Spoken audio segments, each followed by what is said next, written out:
Let's see, recording. Link to YouTube. And so it might take a day because I actually don't have access to that. It's one of my fellow colleagues, and he's not working tonight. But yes, by tomorrow, it will definitely be on the website, just like the first session, which is there now. Excellent. And I will be sending out an email maybe Thursday or Friday with kind of a recap of this session, and I'll include that YouTube link in it. So if folks either missed this session or lost a few minutes of it for whatever reason, they'll be able to watch it again on YouTube, Eric. Perfect. That'll be perfect. So, all right, I know we have so much to do tonight. Uh, do you think we should get this thing started? Yeah, let's do it. Let's kick it off. Really excited to begin session two again. And like last time, Eric, you begin with the business model canvas That's right. for 30 to 45 minutes. And if you don't mind, I want to share the speakers that we have today with people Oh, because please, please. Let's unbelievable see. speakers. We have Senator Liz Krueger, who is one of the authors of the MRTA, the adult use legislation in New York, joining us. She had to reschedule from last session, so we're really glad to have her back. We have Frank Henderson from the New York Cannabis Growers and Processors Association, who I had the pleasure of meeting a couple weeks ago. Extraordinary individual. He'll be here as well, telling people a little about that membership organization and his own background. Um, and then we have Eric Greenbaum from Goodness Growth Holdings. He's a good friend and a scientist and an attorney and a real expert on cultivation and processing. And he'll walk us through those two modules. So, really have a really strong program. I think there are going to be a lot of questions tonight, like there were last time. I encourage that. I think that's terrific. And Eric, I know you and I will do our best to either answer those questions or get our panelists to answer those questions. And like we said last time, if you have a question that we just couldn't get to, drop us an email, email myself, email Eric. We really try to answer any questions that Absolutely. folks have. That was great. Thank you, Ari. And let's point out one more thing that we're trying to do. Uh, we're offering a digital certificate, and I would love to send a paper version, but we'll call this saving some trees. But for those of you interested, this is something that has been quite popular actually in the startup world. We post these on our LinkedIn and websites. And essentially, to get these, what we're asking is for you to attend the four sessions or watch them on YouTube because we know life sometimes gets in the way. And then after this session and the following two, we'll be asking you to actually submit homework. I did say that I was a professor, at least up to today. And so I love giving people homework. And we'll make that very easy. You can actually download the business model canvas from the OG website. So if you go all the way down the page, there's either a PowerPoint version or a PDF that should work on everybody's computer. And then I believe Ari will be sending an email out, and you will have the opportunity there to upload your answers to the business model canvas. And so that kind of relates to what we'll be learning about today. But before we get there, let's do some quick introductions. This is my second home, or perhaps my primary home. You never know, depending on the week or month, what's going on. I'm very proud of it. This is the Koffman Southern Tier Incubator right here in Binghamton, New York. And we opened in April of 2017. Basically, we are here to mentor promising startups. We currently have 65 members. 15 of them are around the world. They call in or Zoom in and sometimes even travel in. And since 2017, collectively, our companies have raised $150 million. It's absolutely amazing. And what that means for our area is also it's awesome statistics. Very, very proud of everyone. Oh God, there's me. So I love the business model canvas. I speak internationally about it. I learned a bit about the cannabis, more CBD world when I started a company years ago.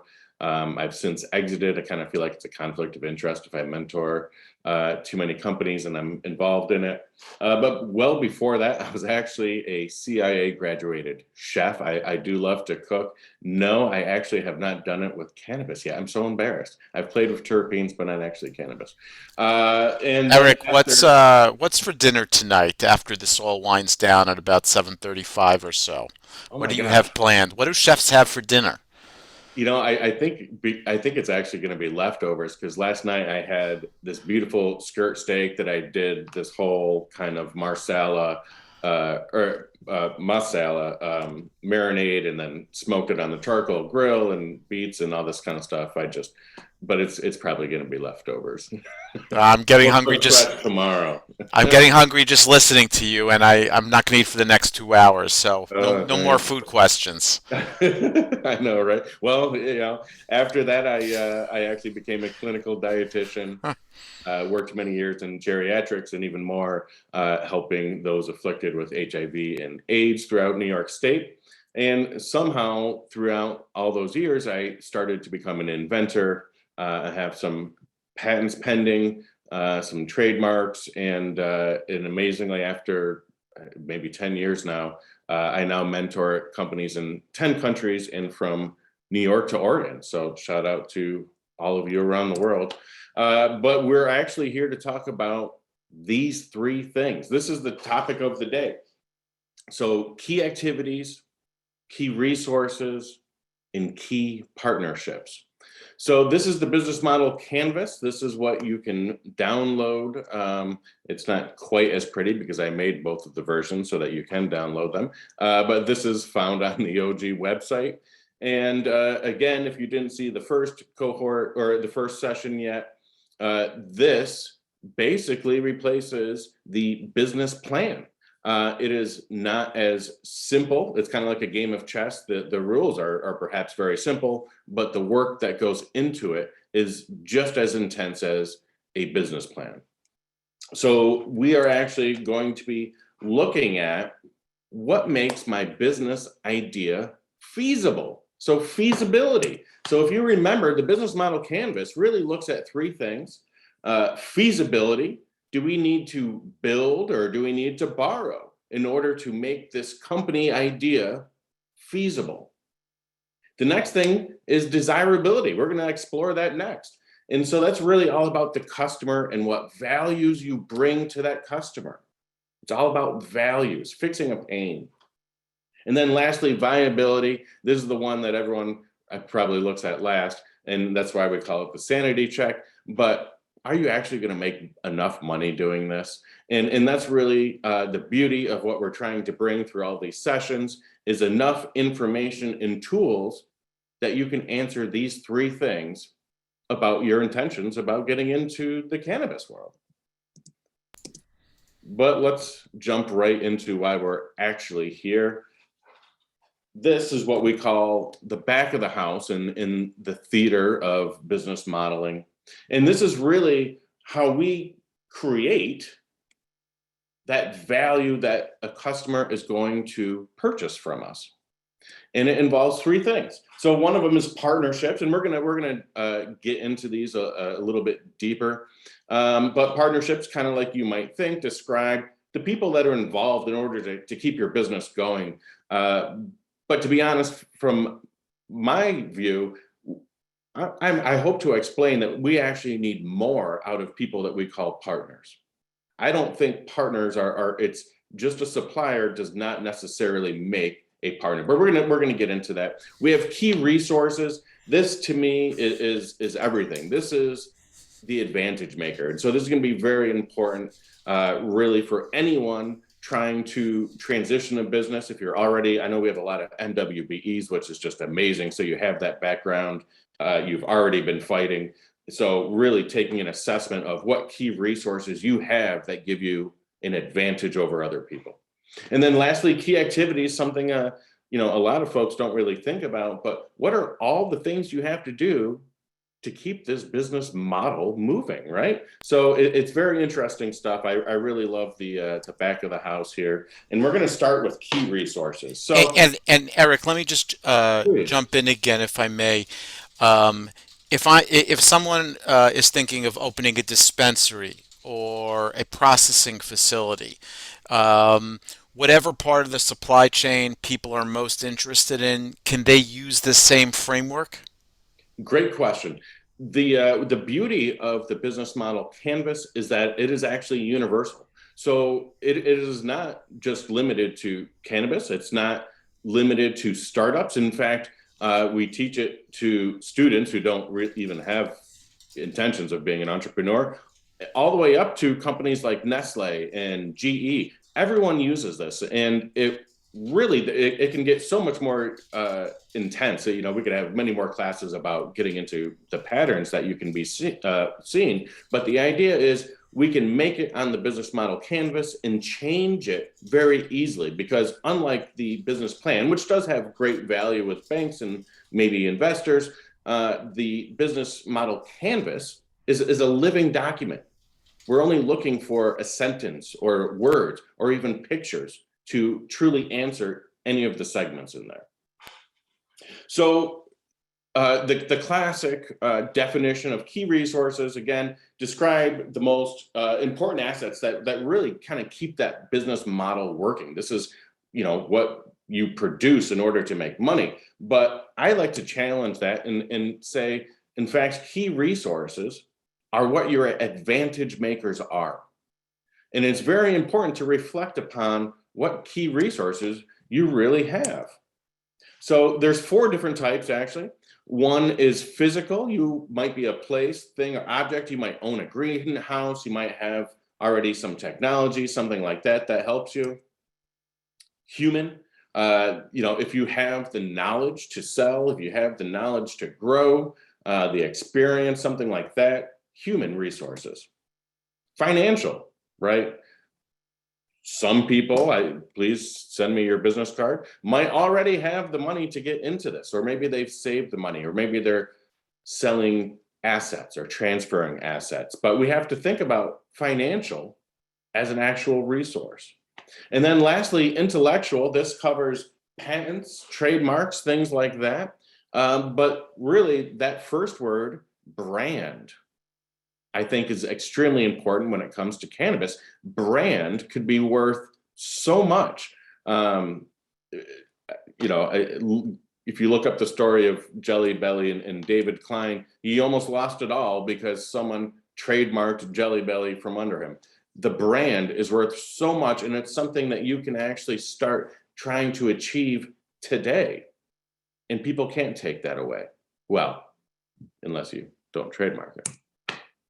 But the thing is, there's all those resources, but depending on what sort of business you're going to be, actually changes how you might use those resources. So one type of business is a product-driven business. So these are people, the company is really just interested in pushing the product, not pushing their name. They don't want to be famous. So here's a great example. I ask you, have you ever heard of a company called Rovio? Ari, have you heard of Rovio? I've never. No, I'm sorry to say I have not, Eric. Kind of sounds like a vehicle to me, but in fact, Rovio made Angry Birds. Kind of a famous thing. I think they even made a movie or something. I haven't seen it, but so this is a great example of it's all about the product, right? We don't need you to be looking in upon us.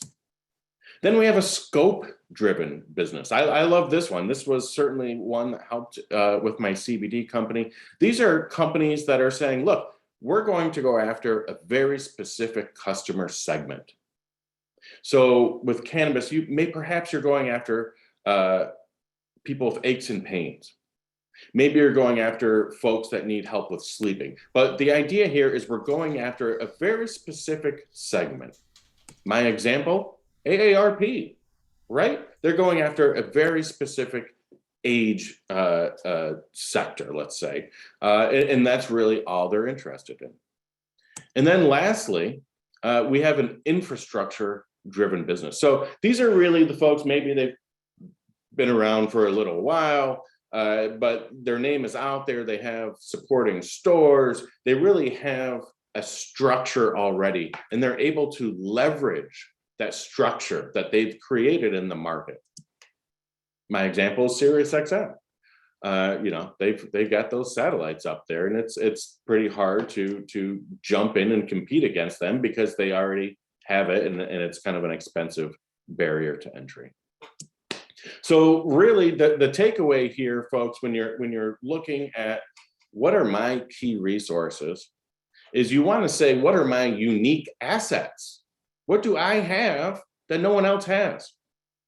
Or in addition to, what resources do I have that add value to my business idea?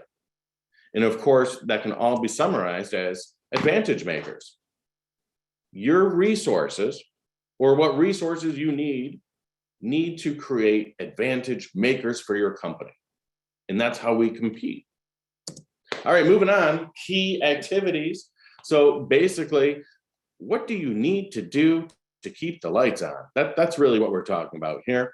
But no matter what, again, depending on what kind of company you are, your day-to-day, weekly, monthly, yearly activities really need to change. They need to reflect what sort of company you are or want to be.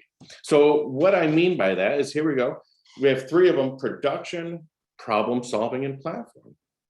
So if you're involved in production, then really, we have this term working lean, or creating a lean process. Well, that's really what production is about. You need to create something, a way for something to go from A to Z in a way that it costs you the least and keeps the quality the highest. Or maybe you're problem solving.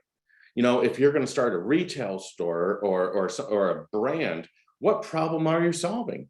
It is not good enough to say, hey, I want to create carrots because people want to eat carrots. That doesn't work. What we need to do is say, I'm going to create purple carrots, and I'm going to sell them to chefs that are looking to, move. There goes the food stuff. I apologize, Ari. But, we really have to solve a problem. People are looking or asking for something, and it's our job to sell that to them. That is the role of a entrepreneur or a startup. Or maybe your key activity is a platform, which really involves, a lot of social activity. And I certainly would say in cannabis, there is a lot of social activity. So a lot of people out there are really brand forward. They don't even need to touch products necessarily. And what they need to do is have key activities that help maintain or grow their platform. Yep. So again, here, these key activities really reflect what sort of business model you are trying to create. Oh, I love this slide, and let me just try to layer on some cannabis Please. stuff to this. Production, what comes to mind is a cultivation facility. And it's typically true that in the early part of a state-based market, the prices are pretty high until there's sufficient supply. But it's also true, and we've seen this time and again, is that the price per pound or per ounce, whatever metric, goes down. It's so important that cultivators learn how to operate efficiently, because otherwise their margin is going to disappear. And it's really continuous learning, and I think Eric Greenbaum will talk about that later today. There are always ways to innovate and become more efficient. Problem solving, makes me think of things like retail delivery and curbside pickup, which is becoming very popular in the cannabis retail dispensary market. And platform, I don't know if I have a great example for it, but there's certainly a lot of online marketplaces, both on the wholesale and on the B2C front, that are emerging in the cannabis industry. And you mentioned social, and one of the things that I'm really excited about, and I think it remains to be seen how exactly this is going to play out, is what are these kind of social use lounges or the bar versions of cannabis in New York and, for that matter, in other states? What are they going to look like in the future, and what opportunities will entrepreneurs have in that space as well? Yeah, well said. I think platform is a very interesting one because there really is not household names, I think, when it comes to so many sectors in cannabis. And so to me, that means opportunity. And so again, understanding, hey, if that's where I'm going to aim my business intentions, then I need activities that really strengthen that position. So there's some questions that you can do here as you work on your business model canvas and trying to figure out what your key activities are. But really think about your value propositions. Why are customers going towards your product or your service or whatever it is that you're selling? What kind of activities are important to make sure that you have those channels? Because my gosh, what happens if something happens and all of a sudden, Route 81 is closed and now you can't receive supplies that you need? So do you need some sort of activity to strengthen that? And what are your customer relationships? Are you doing things as a business owner to keep your customers connected to you, right? It's not enough, in my opinion, nowadays to just do coupons or maybe those little punch out cards. You buy 9 coffees, get the 10th for free. What we really need is customers to have an emotional attachment to your product or service. And there's all sorts of activities that can make them feel like they are part of you, part of the company, part of what your company is trying to portray or feel or do for others. Yeah, and look, there's certainly going to be a lot of opportunities in the adult use cannabis industry in New York, but it's going to be a competitive market. There are going to be thousands of licensees, so I think really thinking through some of these questions is very important. Yeah. All right, let's move to one of my favorites, partnerships.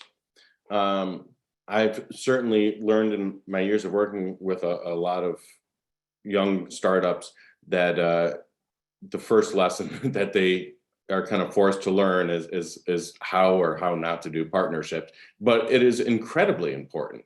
Partnerships are how we all grow. It's the community.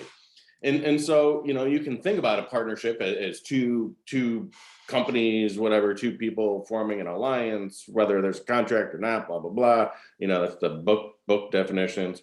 Uh, but I believe in this. If it's a true partnership, there is a cost in growth for both entities. Or another way of looking at that is an equal pain and gain. So, in my opinion, a true partnership, both parties have to give something and they both have to grow together. And that's really what makes a partnership. Otherwise, in my opinion, you're just a supplier. Just a supplier. Not to say suppliers can't be your partners, they absolutely can. Uh, it's in so many instances that's actually what really happens, but you have to have those conversations with people. You have to strengthen that relationship with your suppliers. Eric, I think one of the things that are on entrepreneurs' minds when they look at a new business opportunity is, do I go it alone or do I build a team? Is that under partnership? Is that under resources? Where do you put kind of the big team question that entrepreneurs face? I think that's a great question, and I know we're actually going to touch a little bit on that in a second. But Okay. really, no, really I think what it really takes is sitting down and you know I like to just sit outside and kind of self meditate and say, look, what am I not good at? Where is there a hole that, like, I wish I was better at this? Whatever that answer is, that's really the partner that you need. But I've had I would have a very long list if I started putting those things together. I doubt that. I doubt that. But I've done the opposite. I've made many companies with someone that's exactly like me, and it's not the best. It doesn't turn to fighting or anything, but that's just not the best way. But dinners are great. Let me tell you, we're the life of the party.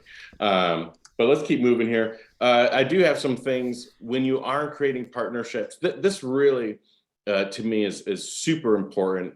And it really, again, it really comes down to transparency and honesty. But to get a little bit more technical than that, first, proper partnership agreements.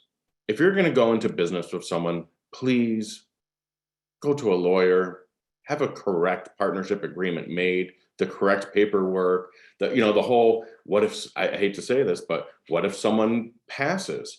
Does the company, their portion go to their child or spouse, or does it revert back to the company? These are things that honestly we have to talk about. And it really, if you do it at the very beginning, prevents a lot of problems later on. It really allows people to grow. Defined expectations. I think this is a big one, right? If you're going to go into business with someone, or you're talking about going into business with someone, define the expectations you have of yourself and the other person. What do you expect to do personally? What do you expect this company to do? Do you expect it to go from $10 to $1,000 in 2 days or 1 year? What are those expectations? Be upfront, be honest about it. That way you don't want to create conflict. You want to be on the same page with people.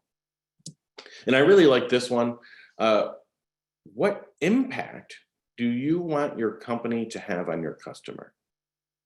It's an interesting one, right? And it really makes us think about our value propositions that we're trying to get across. But what is that impact? What are you trying to do for your customers, that impact? And lastly, again, the win-win situation. Everybody's got to win. Everybody's got to win. Questions, and I'll just go over these quickly because I'm looking at time, and I do know that this is recorded, so you're fine there. But when you're thinking about partnerships, again, I like to look at, in order for me to kind of get this business model to work, this idea for a business, I need this skill or this resource, and this person has it, or this company has it. That's what we need to find. What's critical for us to be successful? If we don't have a certain piece of that, that's who we should be looking for. Okay, and really be strategic about this first, and then make sure you find someone that you actually want to work with. Don't forget that. It's one rule I've always had, and I've had, I think, 12 companies now, a lot of them with partners always. We always ate dinner first. Before business, eat dinner with someone. There's the food again. But eat dinner with someone. Eat, and you learn a lot about them, and you end up creating a long-lasting relationship with them. And Eric, are there some kind of warning signs in partnerships if you feel like there isn't a win-win here and a potential partner is just trying to get too much out, is sort of crossing the line between being aggressive and just a little too much? What are some of the warning signs that you've seen? It's a great question. Honestly, I think it's transparency. If you're talking to people and they just seem to be hiding something, or not admitting a fault, that's really a great place to start. What's your fault? Well, this is mine. If you have to cover something up, that's not good. Uh, I think transparency is just one of the biggest words here.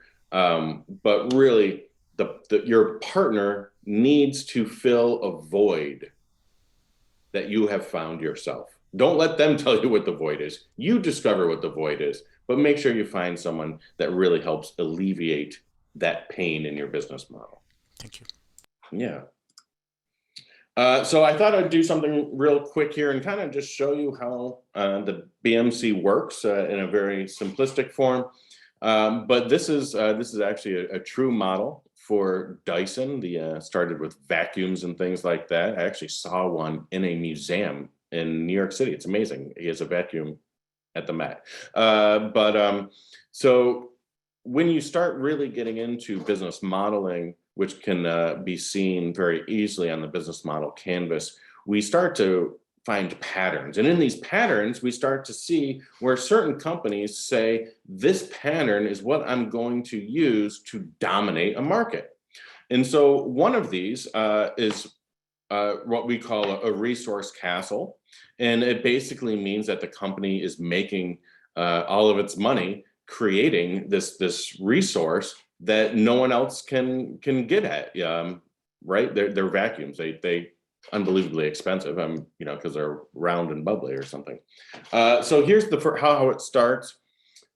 Dyson pours so much time and eventually money into research and development. That's actually their key activity. That is what Dyson does. Research and development. So you see the pictures of Dyson with his cool glasses and doing very sciencey things. Research and development. And unfortunately, research and development is unbelievably expensive. It is very expensive to do what Dyson does and file all those patents and all the engineers and change shapes. And it's always revolutionary. And through that process, he creates unbelievable amounts of intellectual property, patents. They're so expensive, but if you have the money that Dyson does, you can actually fight these things, and it becomes very valuable to them. So this is actually what their business model is. This is the actual business model. But let me show you why it works. Because of all the research, they have these intellectual properties, which allows them to create premium consumer appliances. And of course, there is a high-end mass market out there that's willing to pay premium prices for premium consumer appliances. And this is the exact business model, exact enough, for Dyson. And this is how it works. So they have mastered key resources, and they do that through their activities. And so this is exactly how Dyson does what they do. And Eric, if where this would break down, and I know Dyson is a very successful company, but where this would break down is, say, in the revenue stream, if consumers were not willing to pay a premium price for their products, right? Because then they would be investing in R&D and in IP, and there would be no return on that, and they would lose money and go out of business, presumably. So all of Right. these items need to work in harmony. That's right. If so, what we're looking at is basically Dyson said, "I want to go after the high end mass market." He thought that there was enough people willing to start paying, 3, 4 times what we used to pay for vacuums. And he was right. There was enough people out there that they were willing to pay for these products. So he made a business model that spent all of its money creating exactly that stuff, that rolling balls and things that vacuum stuff for you and fancy things. But that's exactly what you can do, and we can actually do this just to relate it to cannabis. Your key resource or intellectual property could be your plants. It could be the way you grow the plants. It could be all these different things that, as long as it's an advantage over someone else, it's a key resource. And so, again, key partners can help us grow. They help us fill in what we might be lacking in and really give us that advantage. Key activities, a lot of this is really, how do we keep this business going? What do we do for our business model that will keep us successful? In key resources, don't forget, I love to throw branding out there. There's still no household names for all sorts of things. And branding is something that really people cannot take away from you that easily. Sorry, David Klein, but great documentary. So with that, I do thank you.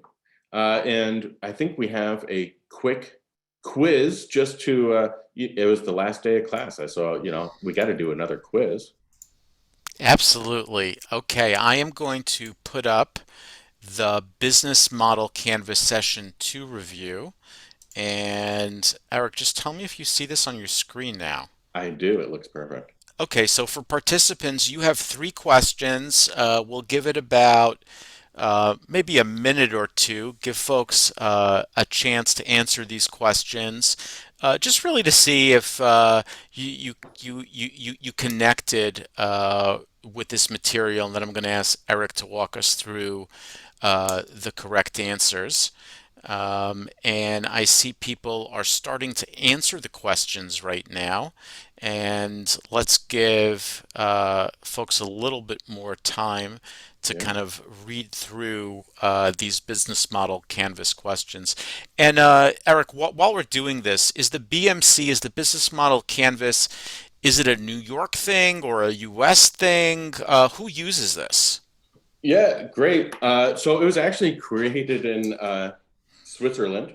That's where Alex Asterwalder is, who created this as his doctoral thesis. But it is everywhere around the world. Uh, I'm sure that any university teaching entrepreneurship is using this. It really is a universal tool, and that's really why I have taken a very passionate approach about teaching it, especially to startups that may not come from this big university background trying to compete against folks with MBAs, because that certainly isn't me either. And this is the same tool that our multi-million dollar clean energy companies are using, but it's just as effective for anyone.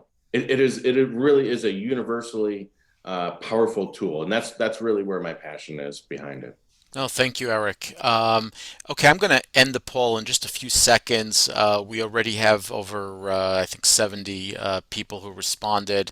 My apologies again if you're on a device or on a smartphone where this isn't coming up for some reason.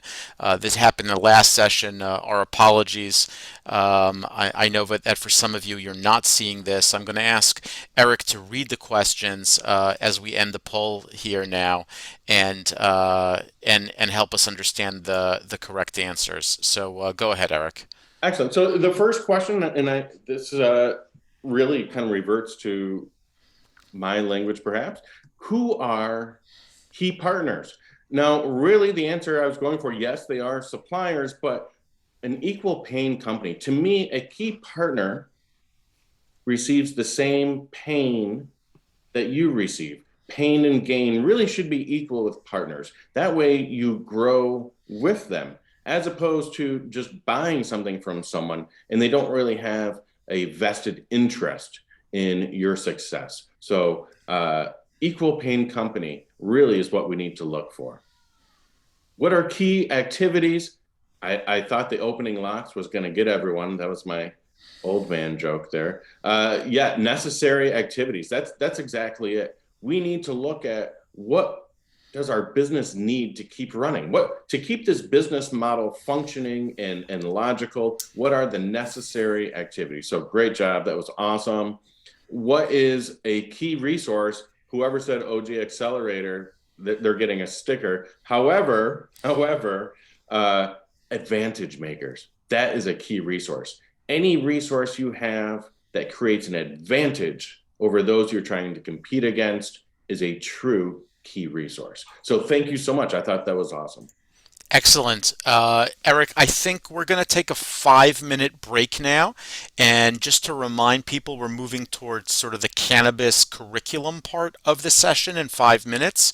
And we hope that Senator Liz Krueger will join us. We have Frank Henderson from the New York Cannabis Growers and Processors Association. And we have Eric Greenbaum. So in about 5 minutes, we will be on the line with Senator Liz Krueger, the sponsor of New York's adult use legislation. So see you back here in just about 5 minutes. You could take a 5 minute break. Thank you.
Hey, Eric. Hey, Ari, how are you doing? Good. Let's give it another minute or two, and if you can just bring up the Google slides that we're going to move to now, that would be great. Hi, I'm here, gentlemen. Senator Kruger, it is a pleasure. We are Thank going you. to welcome you in just a moment. No problem. I don't think I'm being allowed to turn on my video. We will grant you that special authority. Hold on. I just did that. Are you taking care of that for the senator? It should be okay now. I'm still seeing her video blocked. It's still telling me I'm blocked.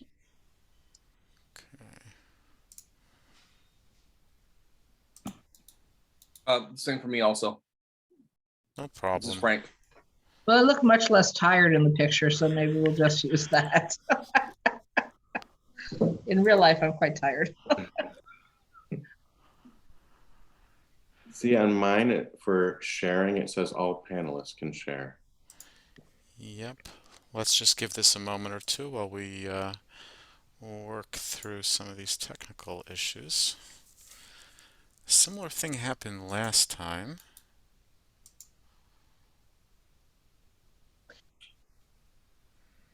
What if I try making the senator a co-host? Now, 1 second. I think we're going to be able to do this now. Ah, all right. Start my video. There we go.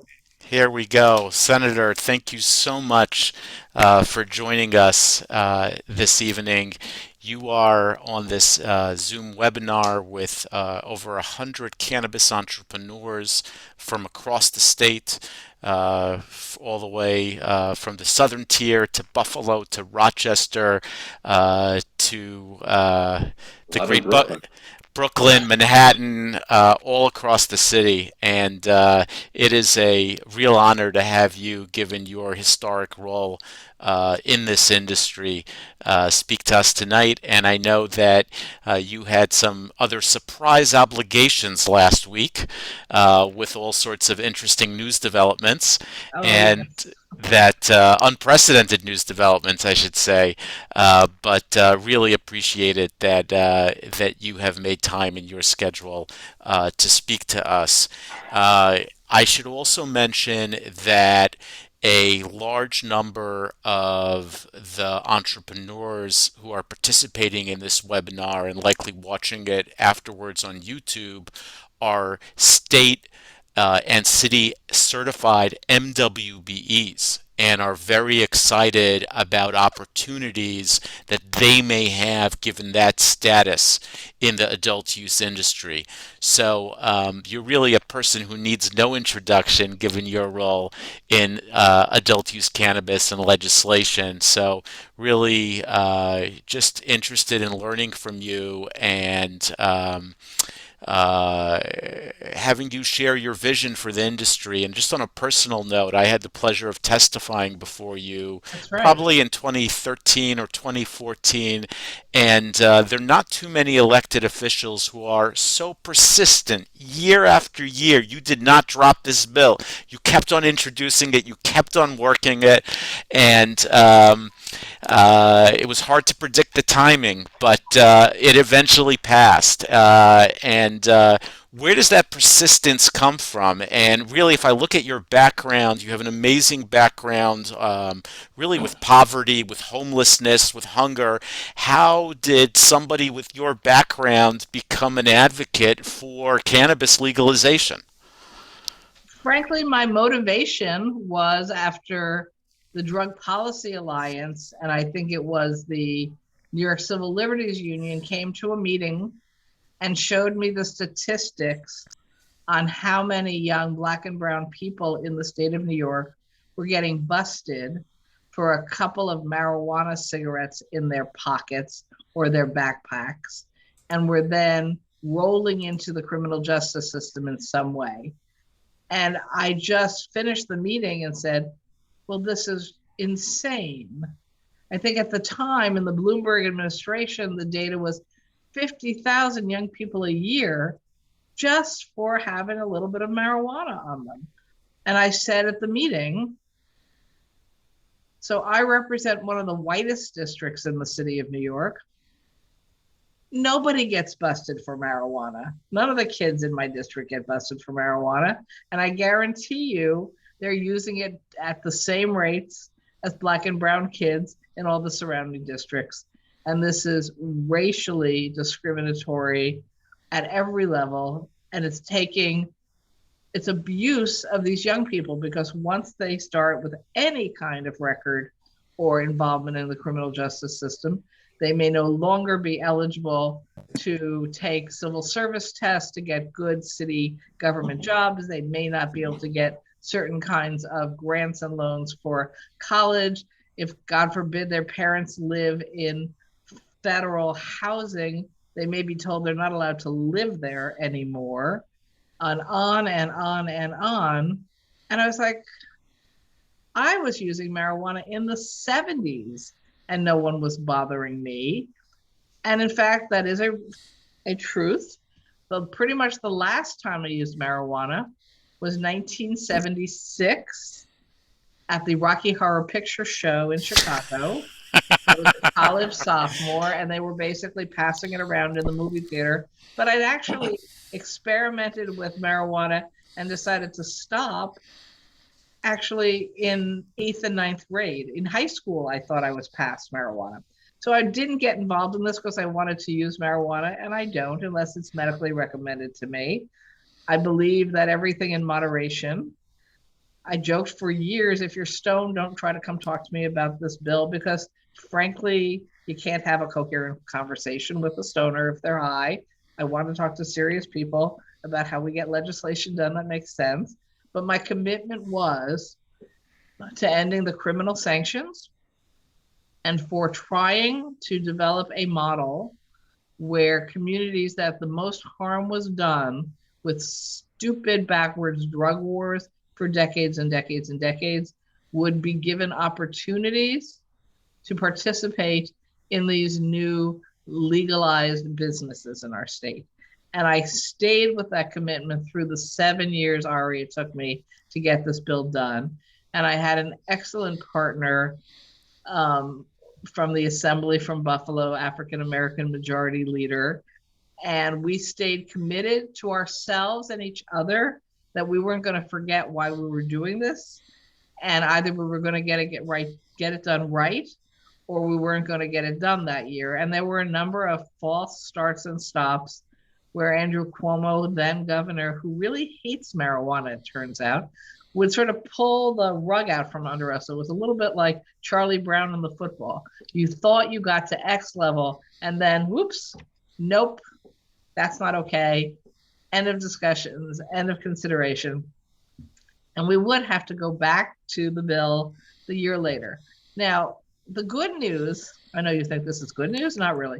The good news about it taking 7 years, we got to watch what every other state in the country was doing. And we would see that states were passing laws, both in medical and adult use recreational, and then in hemp CBD. And we would go, oh, that's a really great idea. We should incorporate that into our bill.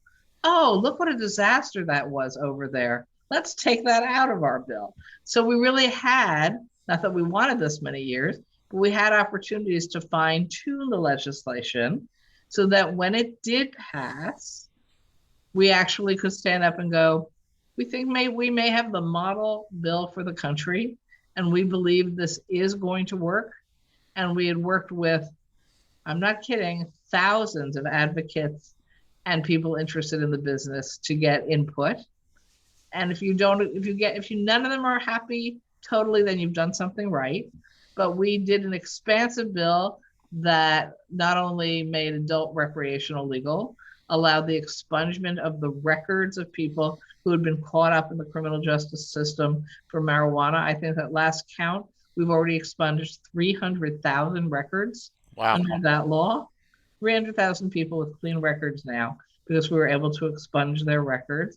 We made clear in our bill that even if you were a seller of marijuana on the illegal market and had gotten in trouble for that, that wasn't going to exclude you from being eligible for applying for licenses and becoming legitimate business people.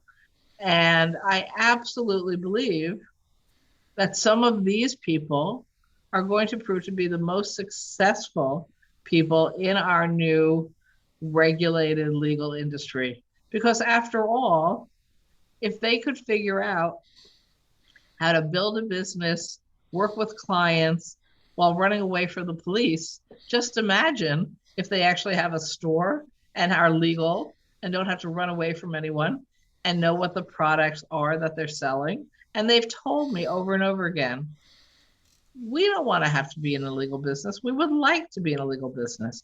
We want to be able to tell our clients, here's what we're selling you, and we can guarantee that it is what we say it is. It's safe, it's been tested. There are a variety of different options available to you. Nobody's going to get in trouble with the police. Yes, you're going to have to pay taxes, and we're going to have to pay our taxes. But you know what? We can live with that. Absolutely, we can live with that. And so I just think it's gotten a slower kickoff than some people were hoping, although not slower than most other states who started down this road. And when we got the bill passed, Andrew Cuomo, although he did sign off on the bill, he didn't really want it to go anywhere.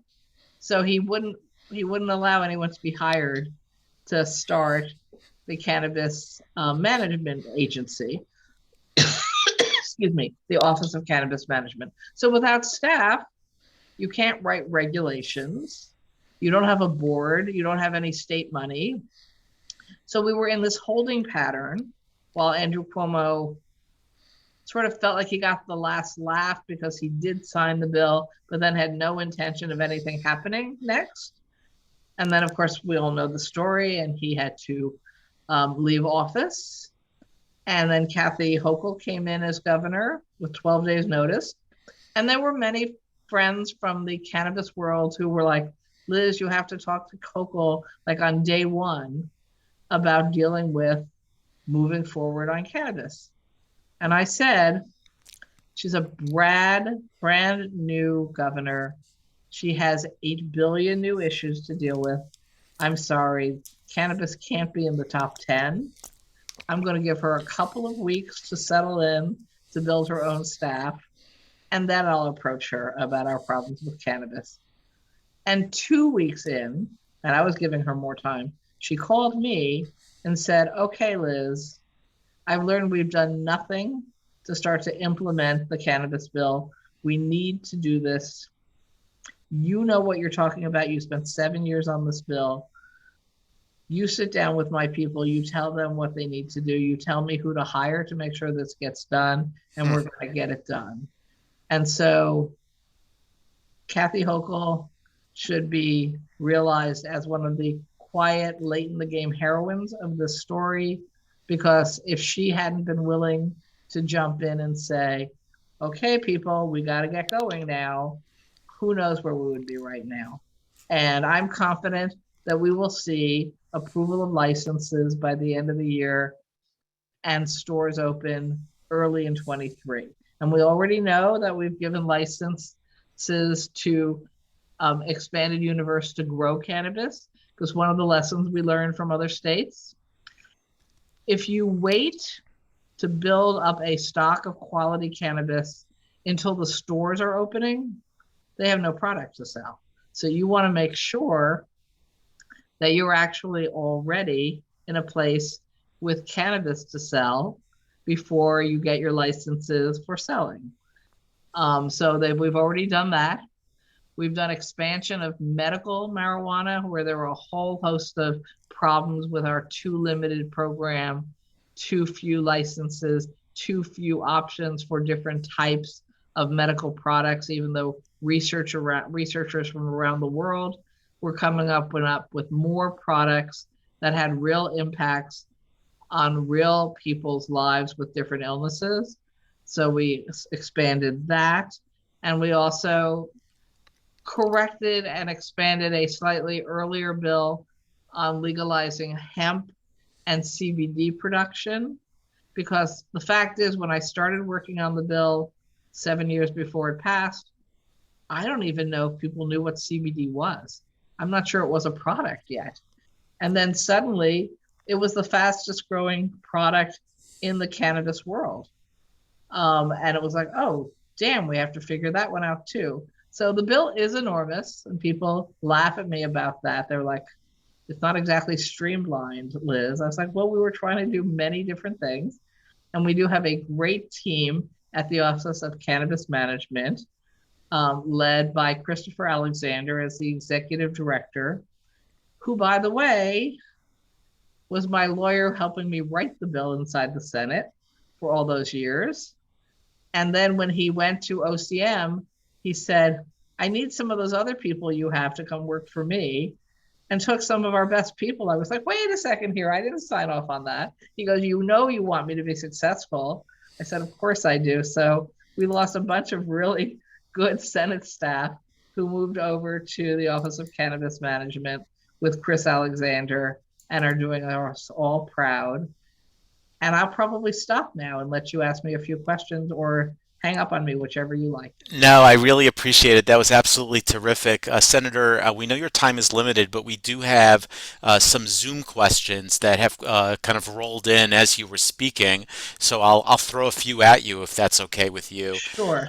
Eric is asking, Senator, will the final conditional adult use recreational dispensary regulations ultimately have some flexibility as it pertains to the requirement that the justice involved individuals have 2 years of business ownership in order to participate in this program?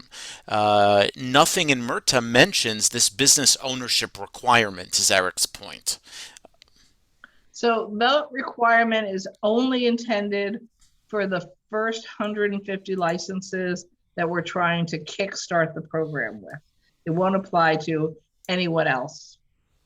And that's in order to make sure that we can have some successful entrepreneurs up and running as soon as possible. We want to make sure that these are social equity entrepreneurs, and we want to make sure that they have the supports they need, including state funds that will be available through a funding stream we moved in our budget this year to support the searching for and even potentially being the leaseholder on space. Because one of the things we learned was that not only the mistakes of other states that start out entrepreneurs, particularly who came out of the drug world, were undercapitalized, couldn't get people to loan to them, but also people wouldn't necessarily want to deal with 10-year leases to them.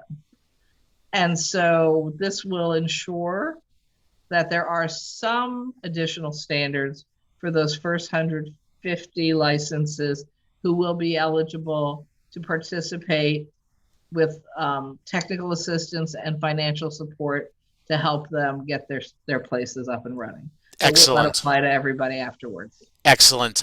Just so people feel like we're giving you as many questions as possible, I'm going to throw a few quick ones at you, and feel free to pass because I know the adult use regulations have not been promulgated yet, so there may be questions that are a little too detailed. Nicole wants to know what the application fees for different licenses are going to be, and will they be affordable?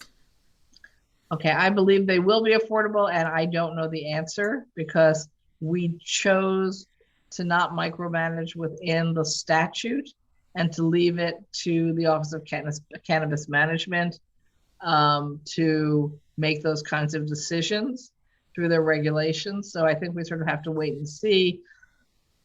Excuse me. But we know that our commitment and the OCM board's commitment and staff's commitment is to try to make sure people who otherwise wouldn't have stood a fair shot at getting into this business do.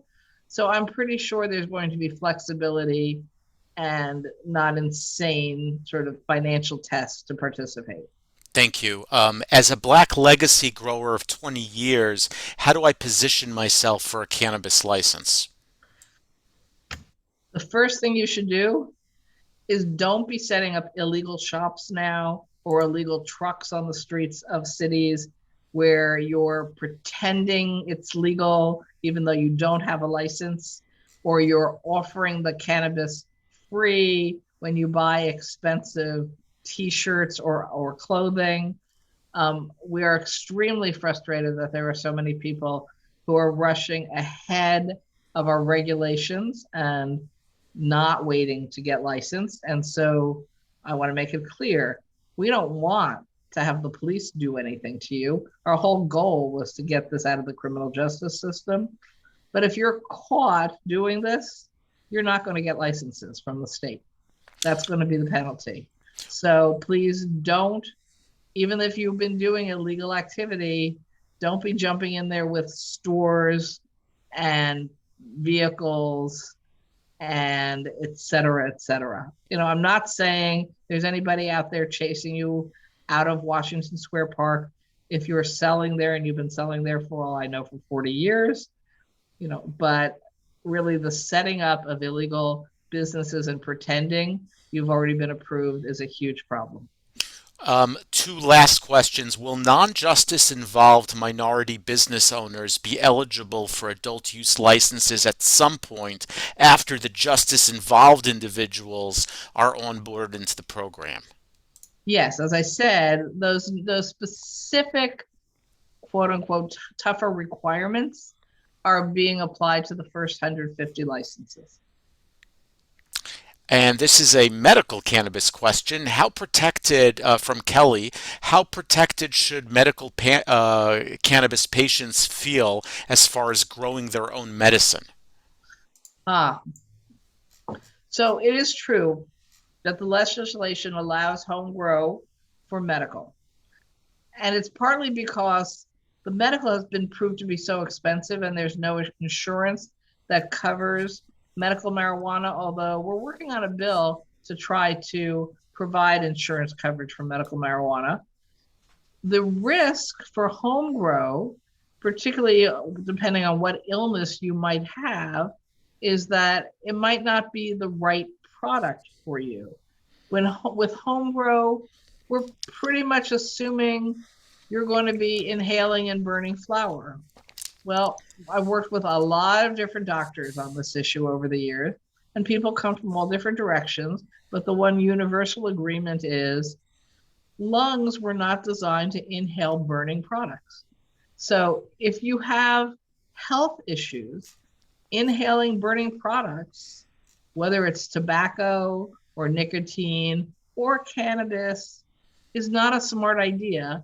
And so if you're going to use homegrown medical marijuana, your options are pretty limited, including in the varieties that might be available to you, even though research is showing that different strains with different levels of THC and other drugs in them can have incredibly different responses. So, like everything else in healthcare, talk to your medical professional and get your advice from them, not the kid down the block who says, "Oh, yeah, I have no problem growing marijuana. I'll do some for you." I don't think that's the best idea. Thank you. We literally have more than a dozen questions for you, but this is going to be the last one. I want to be sensitive to your schedule, Senator. This is from Beck. I have heard that New York State will not require social equity candidates to be officially registered as MWBEs at the time of the application due to the complexity of this approval process. Is that true, or should I begin this registration process as soon as possible? It is true that you will not be required to. And in fact, the legislation and the regs don't talk about MWBE, because if you've got MWBE providers here on this phone, they can explain it better than me. You can't evaluate the standards for MWBE unless you have a baseline study showing how many people are in the industry and how many are and are not MWBE. Well, we never had this industry before, so there was no way to do a baseline study. And so we purposely tried to use the language and intent that sounded like MWBE to make clear how we were prioritizing, but we did not use or specify MWBE because there would be no way to do the baseline study. But certainly, I'll jump in here, and maybe I'm mistaken, but certainly Murta's vision for the social and economic equity program, the kind of umbrella is minority and women business-owned enterprises, are very much a core part of that program. Absolutely. Okay. We just steered away from the words MWBE. Got it. Senator, any parting words of wisdom to over 100 cannabis entrepreneurs across the state who are listening to us this evening or listening to you and your talk? Well, I thank you all for being so involved and being patient. I do think, and I hear this all the time, that New York is, on the verge of having the most successful legal, recreational, and medical marijuana programs in the country that will drive additional tax revenue to the state. But that was never my big goal for this. In fact, I warned many times and fought with Governor Cuomo about this. I don't want us to be greedy on taxes, because the truth is, if the legal products are so much more expensive than the illegal products, we won't get people to jump into the legal market. And that's what we want them to do. We want them to move into the legal market, both the sellers and the buyers. We want to make sure what I'll call the scary cartel folks are out of the business. But we have to make sure we are evaluating correctly, not overpricing products, because that can blow up in our face. Senator, thank you so much for your time on behalf of SUNY Binghamton's, Koffman Incubator, and all of our sponsors and all of our participants. Thank you for your leadership and passion on this issue. It was a true pleasure to talk to you this evening. Thank you. It was nice being with you all. Take care. Bye. Eric, if you can put on the slides, that was a great presentation from Senator Krueger. And let's just talk about the cannabis curriculum. Of course, this part of the curriculum is to give you, the participant, a better understanding of the adult use regulations and the legislation, and really help you think through business opportunities throughout the supply chain. So the goal is that by the end of these 4 sessions, you should have a greater clarity on, I'm interested in opening dispensary. I want to be a craft grower. I want to be a processor. I want to have an ancillary opportunity with delivery. And hopefully these types of talks and sessions will help you make that decision. And just hearing from the lead sponsor of the adult use legislation, Senator Krueger, really an amazing opportunity. It was a real pleasure to host her. Okay, let's move on. our first session was law and policy. We talked about federal law. We talked about state law. Senator Kruger joined us this evening. Tonight, we're really focused on cultivation and processing. In a moment, I'm going to introduce Franklin Henderson. And after we chat with Franklin and learn a little about his story and his expertise, we're going to turn it over to Eric Greenbaum, who's really an expert on, like Franklin, on cultivation and on processing. Next week, we're retail and marketing, have a great lineup, and finance and fundraising rounds out the program for session 4. Next. All right, so we spoke to Senator Kruger. We're running a little behind schedule here, so we're going to speed up the program. Let's jump into it and welcome Frank Henderson, who is with us this evening. He is a member of the New York Cannabis Growers and Processors Association.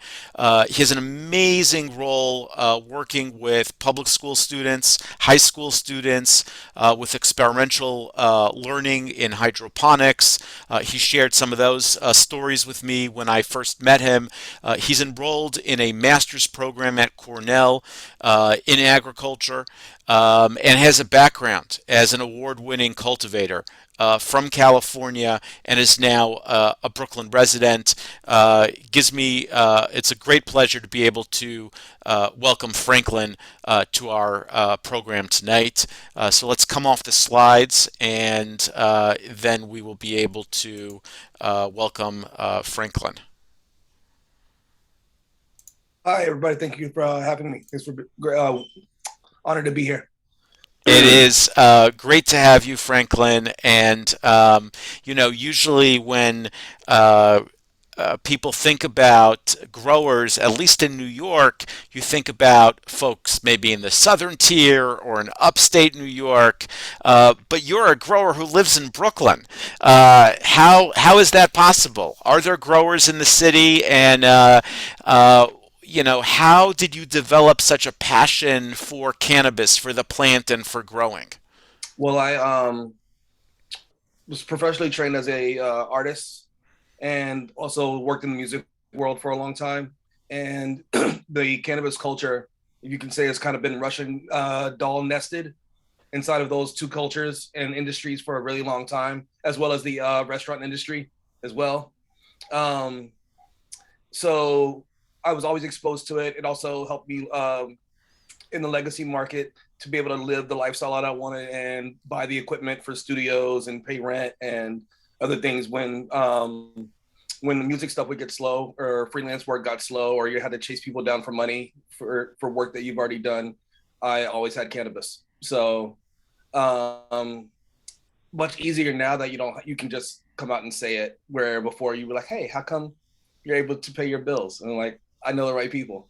But I was always really invested in quality experiences and sharing profound experiences with others through this plant. So I tried my first grow in a basement studio that had some successes and some failures, learned my lessons, sat back for a while as things developed. In 2014, Colorado legalized adult use before anyone else in the country. I was at Cannabis Cup's 40th anniversary there, and it was a wonderful turnout with scientists and businessmen and entrepreneurs and lawyers. And I was like, oh my God, this industry is filled with all kinds of people, young, old, black, white, everything. And like, this is the industry that I want to be in. This is where I'm supposed to be at. So 2 months later, I was back in New York, and I had a friend who had an extra bedroom that he needed to rent out. And that got me started. I learned a lot in that process. And 2 years later, I got a job in California. And so in 2016, I moved to California and worked on professional cultivation in Mendocino County, and had a full immersive experience with the Emerald Triangle, which is like the production capital of the country. And started really a lot of the culture around cultivation here in the United States. Before it had been mainly outside of the country and people bringing cannabis into the country. And Mendocino County really changed. Oh, the Emerald Triangle really changed that, of which Mendocino is a part of it. 2018, I was offered a job at Cornell University working in hydroponics and aquaponics through their Cornell Cooperative Extension here in the city. And so that is what got me to where I am now at the current job. And during the pandemic, I applied for their master's program as an employee through their employee degree program. And I am 2/3 of the way done. Wow. Wow. And I hope you don't mind me sharing this or asking you this question, but where do you attend classes? I attend classes in Ithaca.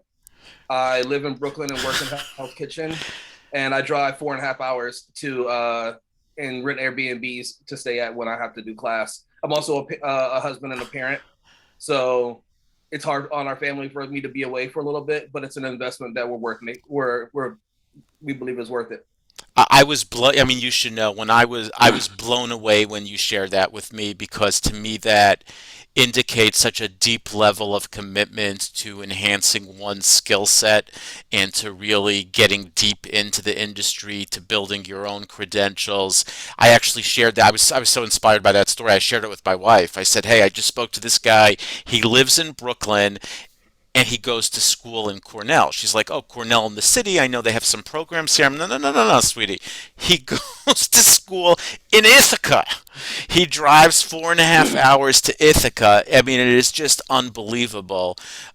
Did you grow up around plants, greenhouses? Was that your background? We had a small backyard garden, and I did all the growing up in Houston, Texas, have to cut the yard and do stuff like that. So I had a lawnmower and like an edger, like everybody else. But and we had a small garden where we grew okra and tomatoes and a couple other things. So I had been exposed to gardening before cannabis. But I bought books and watched videos and read websites and learned everything that I could. Then living in California, we were on a 12,000 square foot greenhouse that was like licensed and everything in 2016 and 2017.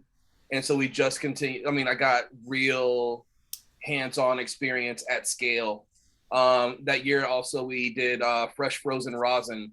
So that was one of the first times that fresh frozen rosin was starting to come to the market as a new type of a product in the cannabis space. And that's one of the things that we won some awards with. So, I mean, you know, because you joined us at the beginning of our program tonight, there are over 100 cannabis entrepreneurs. You know, certainly some of them are interested in the retail space, which is kind of a different set of challenges. But I'm certain that some are interested in cultivation and they may not have, or they're very unlikely to have your background. What's your recommendation to folks who are attracted to the plants, attracted to cultivation, to craft grows? What should they be doing to position themselves for success in the cultivation part of the cannabis supply chain? Um, One thing is, first off, I love the business model canvas and use it myself, as well as the value proposition canvas. So I think for one, really important in this market to differentiate oneself. No one has a product that everybody needs to buy.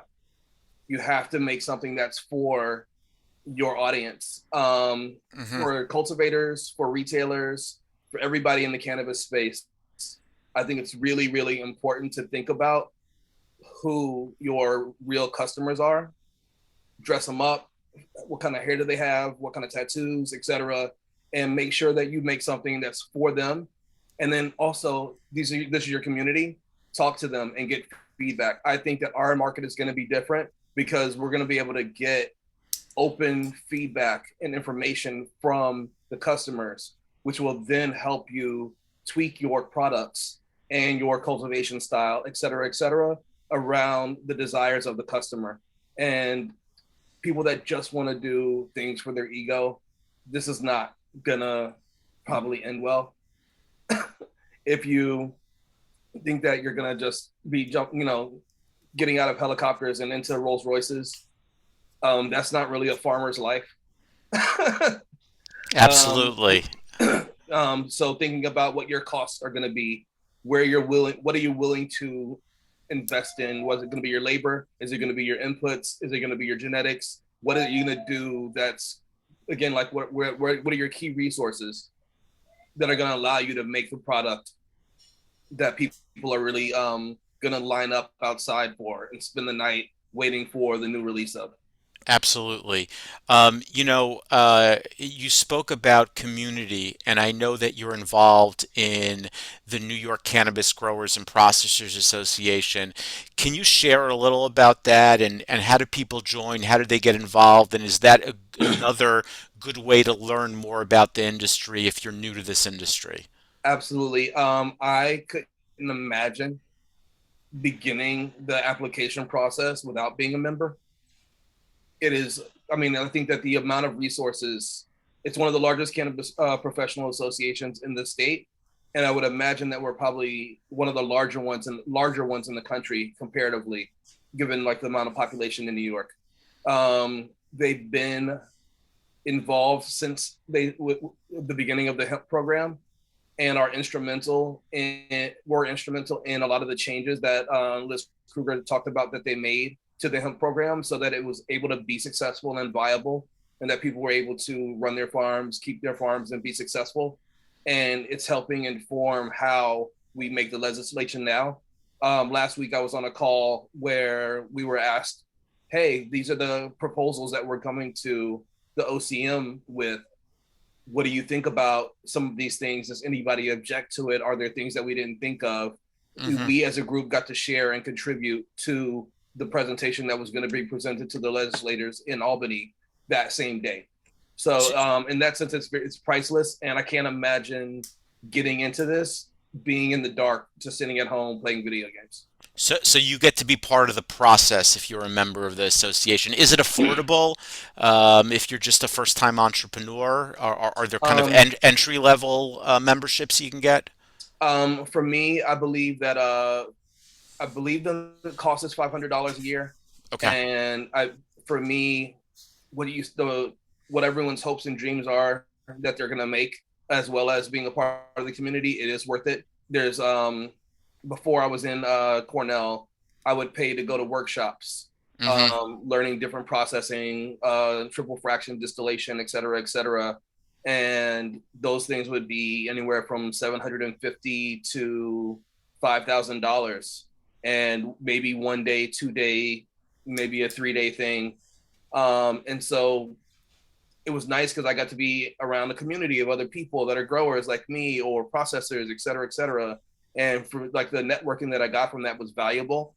But this is so much more. It's all 300 plus growers that have licenses in the state, as well as lawyers and professional insurance companies, logistics companies, other people who are interested in being a part of this community, that bring a lot of their know-how. Also, they have a really great Slack channel, I have to say. Like, That's like great. there's just so much connecting, and there's so much happening in this space on a regular basis, and with regulations changing so often, I just can't imagine trying to research and keep up with that without a resource like them.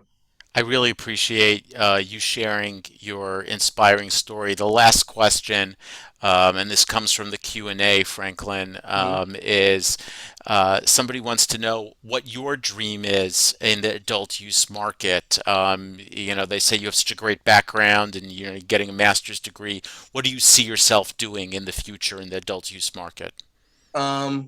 Most immediately, my main focus is a plant lab for testing, and also a nursery so that we can supply clean genetics and plants to people throughout the state, whether you're a big grower growing acres upstate, or if you're a small mom and pops craft grower, or if you are a medical patient growing plants at home and you want to make sure that you have plants that don't have viruses or bugs, etc., that there's a place that you can access. And that's what I want to provide. Oh, that sounds unbelievable. Thank you so much for joining us this evening, and thank you for all the work that you're doing with the association and with the social equity committee, and really being a voice for the social equity part of the adult use industry. Franklin, a real pleasure, and we look forward to being in touch with you. Thank you for sharing your story. Likewise, appreciate you. Thanks for having me. Thank Take you, care. Frank.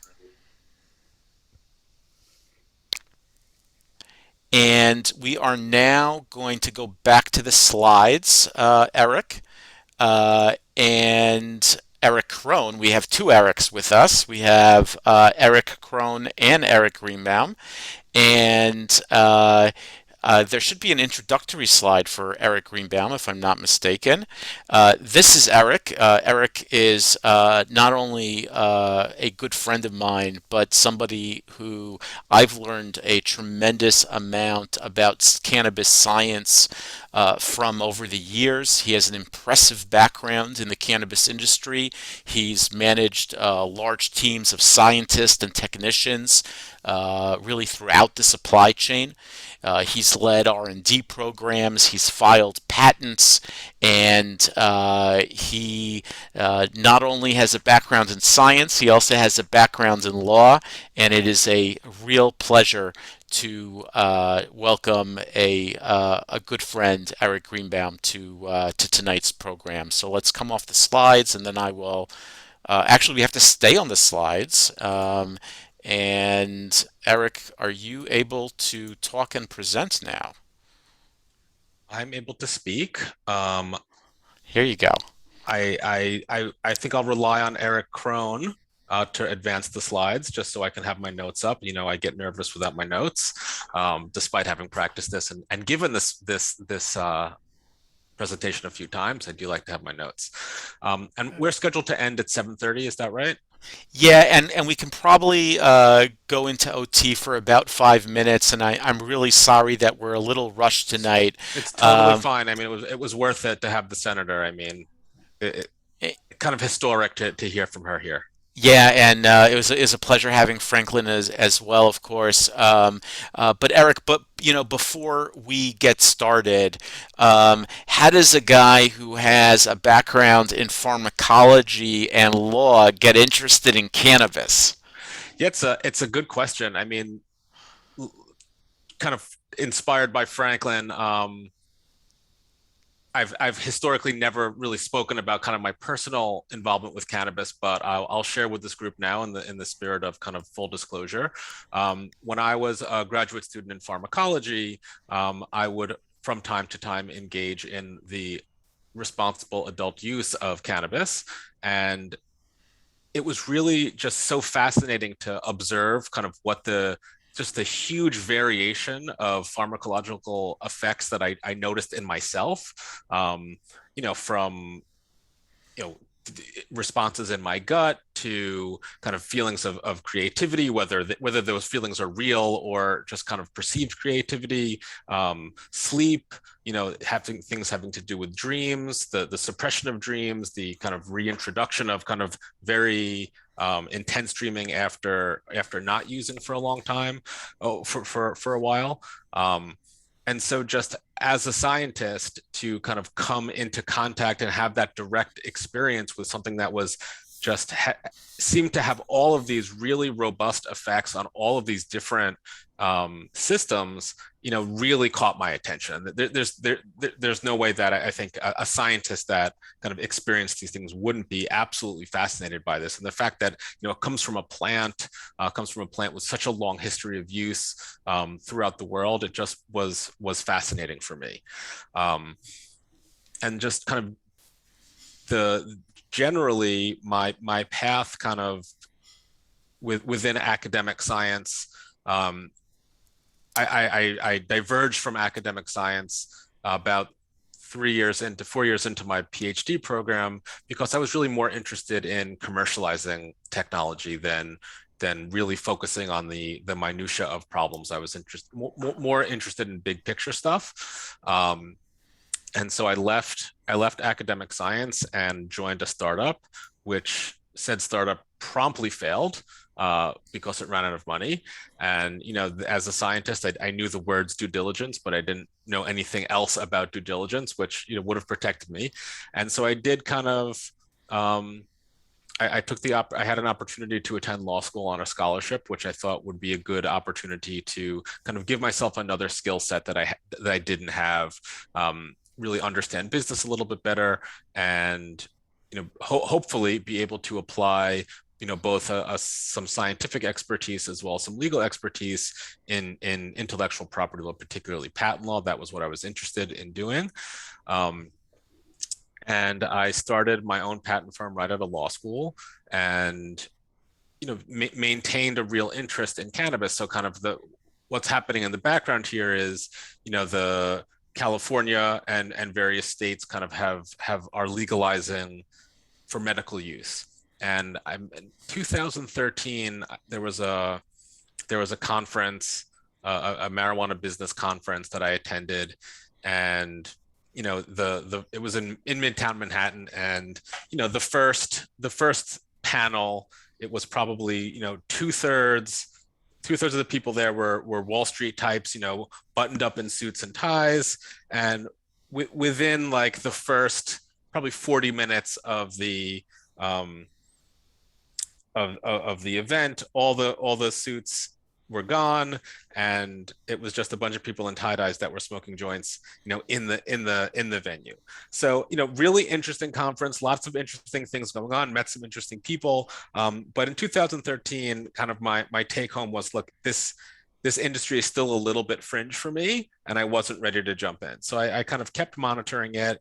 And then in 2015, New York announced its licenses, and I had kind of didn't even realize that New York was going through the process. So I read that New York kind of announced its licenses. I read their legislation, was really impressed that it was a very medicalized model. And I thought that, New York could be, like the model for a true medical cannabis model. So I was really excited about it. I reached out to the 5 recipients of New York licenses, said, look, this is who I am, this is my background, I'd love to find a way to work together. Got a response from one person, the CEO of Vireo Health, now Goodness Growth Holdings. We worked together on some patent matters. Around the same time, they hired Ari to be the CEO of their New York operation. And I think just by a stroke of my good luck, the person that was running the upstate New York facility had to depart or was no longer employed with the company, and Ari found himself in need of someone that could manage the operation upstate. So he gave me a shot, and kind of the rest is history. And that's great. Yeah, no. I mean, I just really fortunate to have had the opportunities I've had. And I think the one just message about this is, I was able to advance quickly within within the Goodness Growth organization, in part because it was so new. There isn't this long history of operations in cannabis. There isn't a real sense of, well, if you want to be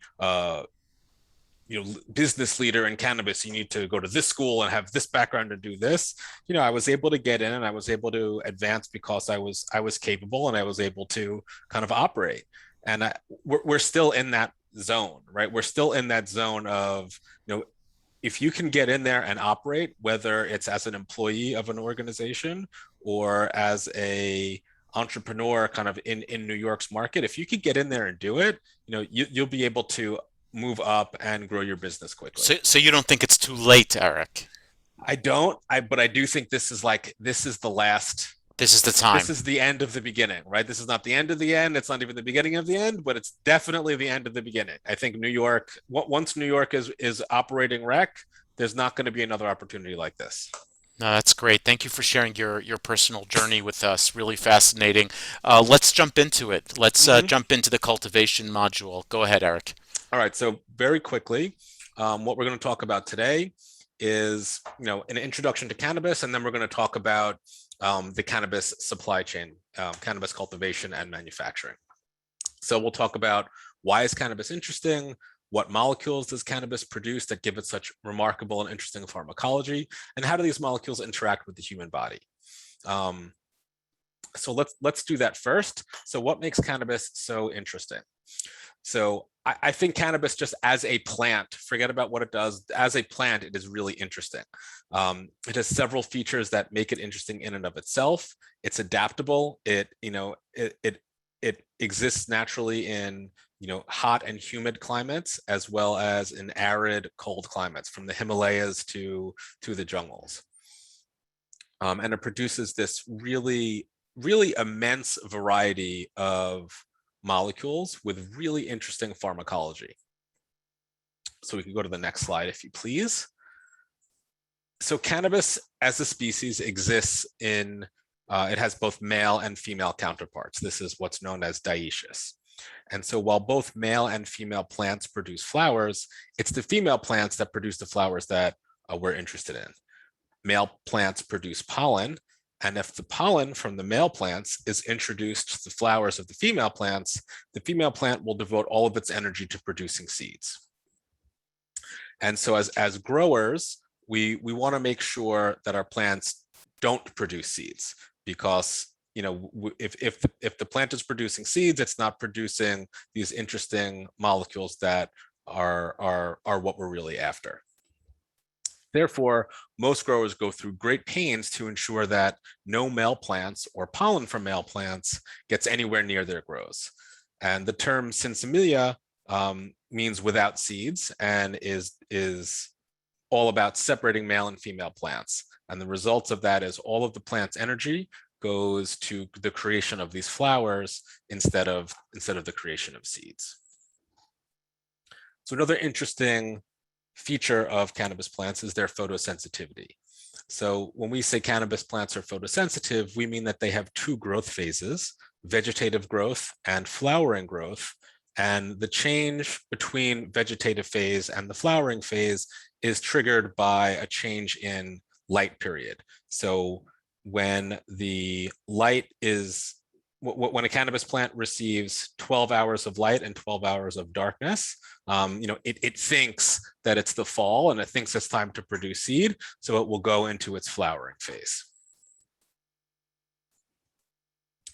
All right, so now kind of moving away from cannabis as a plant generally to what makes cannabis so interesting from a human interaction perspective. Just taking a look at this photo and focus in on those tiny hair-like projections that come off the leaves. So those tiny hair-like projections are called trichomes, and the term trichome is a general term derived from the Greek trichos, meaning hair. And from time to time, maybe this is the case. People are a lot more educated now, but kind of when I was younger, people would talk about see the crystals. Not really crystals, right? They were really these trichomes, and people would look at the presence of trichomes as a kind of proxy for cannabis quality. So let's take an even closer look. So this is a magnified view of trichomes, and there are different types of trichomes on different types of plants. And the type of trichomes that are found on cannabis are called glandular trichomes, where they have this kind of bulbous tip that is kind of at the end of a long stalk. And only about 30% of plants have glandular trichomes. And the function of the glandular trichome is to secrete metabolites for the plant, and in some cases, metabolites or just chemicals, right, that may not be that may not work if they were secreted inside the leaves of the plant or intracellularly inside the cells of the plant. So next slide. So an even closer look at the trichome. I won't go into extensive detail here, but if you look at the base of the glandular trichome, there's a layer of cells called secretory cells, and it's the secretory cells of the cannabis trichomes that produce and secrete a variety of really interesting molecules. And these are the molecules that have made humans so interested in cannabis for thousands of years. And so what are the molecules that are so interesting to us? Well, the first class worth mentioning are the cannabinoids, the most famous of which is delta-9 tetrahydrocannabinol, or THC. This is the molecule that is responsible for the intoxicating effect of cannabis and probably plays an important role in pain relief as well. Another molecule which you've probably heard of is CBD, or cannabidiol. This is another very well-known cannabinoid and is known to have an important anti-seizure effects. And there are literally hundreds of other cannabinoids found in cannabis. We don't know much about them. They're typically found in very small quantities. But kind of as we understand cannabis better, as we're able to breed cannabis with more specificity, we'll be able to breed plants that kind of selectively express, different cannabinoids and, potentially have whole new pharmacological effects, both medicinal as well as recreational. So another class of molecules I'll touch on is the terpenes and terpenoids. The terpenes are responsible for giving cannabis its characteristic taste and smell. Like cannabinoids, the terpenes are a large class of molecule that's found throughout the plant kingdom. And the presence of terpenes in cannabis helps explain kind of the huge variation in taste and smell in different cannabis strains, where you can have everything from something that smells like blueberries to something that smells like gasoline. And it's typically the terpenes and the terpenoids that kind of drive that different experience. And as well as the taste and smell, there's growing evidence that the terpenes have important pharmacology of their own and probably play an important modulatory role, influencing how the cannabinoids affect people.